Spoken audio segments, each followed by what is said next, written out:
I was still tasting copper when the lawyer said my name. The divorce papers were cooling in my pocket, the ink barely dry, my pulse steady because I had trained it to surround me. My family sat straight-backed, already counting money that wasn't theirs yet. Me grandmother's portrait watched us with that soft, lethal smile she wore when she knew something no one else did. They read the numbers. First estatus accounts properties me. Mother cried on Kumi uncle, nodded like a king receiving tribute when it was my turn. The lawyer slid a small wooden box across the table light, unassuming inside, a single seed black, ridged, unfamiliar, and a plain ticket to an island I had never heard of. No one laughed. That was the first clue. I remember when trust was easy before the fractures, before I learned the difference between love and proximity. Me grandmother taught me that she taught me to watch hands, not mouths. She taught me to listen to what people do when they think they're alone, taught me to plant things and wait.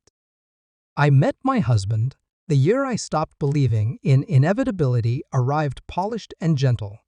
A man who knew how to lower his voice when the room leaned in, learned my habits. She learned my weaknesses, learned my family, learned how to be indispensable. I learned later that indispensability is a costume. The signs came softly, receipts out of order, a password, changed the way my mother began to finish his sentences, the way my uncle stopped meeting my eyes. He didn't accuse a catalog, didn't cry. Counted betrayal is loud if you want it to be, wanted it quiet.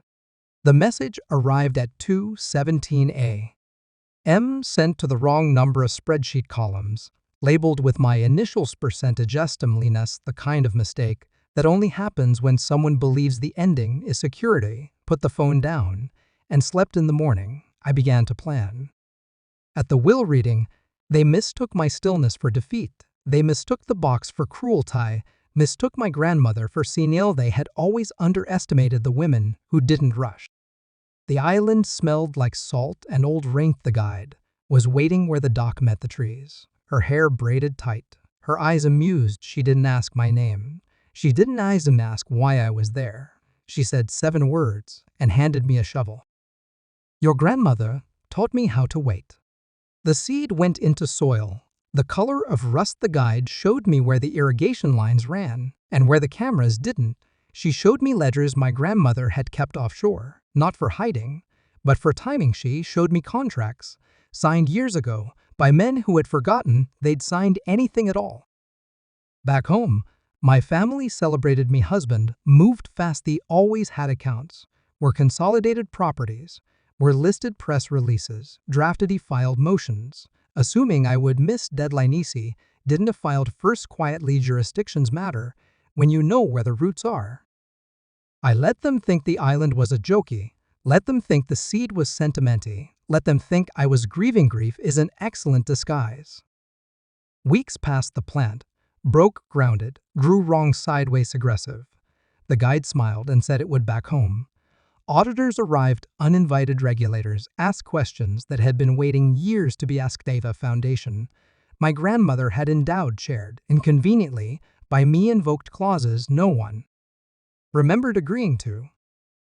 The first collapse was financial accounts, frozen, transfers reversed. The second was social partners distanced themselves. Invitations dried up. The third was personal. Me husband stood in the kitchen one night, finally honest, finally afraid, asked me how I knew. I told him I had paid attention. The confrontation wasn't loud. It never is when it's done properly. It happened in a conference room with too much glass. He slid a folder across the table. He opened it and watched his future narrow. Me mother reached for my hand and stopped halfway. My uncle stared at the floor like it might open. I told them about the CD, told them about patience, told them about contracts that bloom latte, told them my grandmother had given them money because it would ruin them faster than silence. I told them she gave me time. Outside, the plant flowered something dark and iridescent, valuable in ways that don't show up on balance sheets. The guide called it by a name that translates poorly, means consequence. When it was over, I stood alone on the island and felt something unclenched, not joy, relief, the kind that arrives when the last lie has been removed and the air is clean enough to breathe. I keep the box on my desk. No, empty the seed, did what it was meant to do my family, learned what they were always going to learn me husband learned, who he married, and I learned that revenge doesn't have to be violent to be complete. My grandmother used to say that inheritance isn't about what you receive, it's about what you're trusted to finish.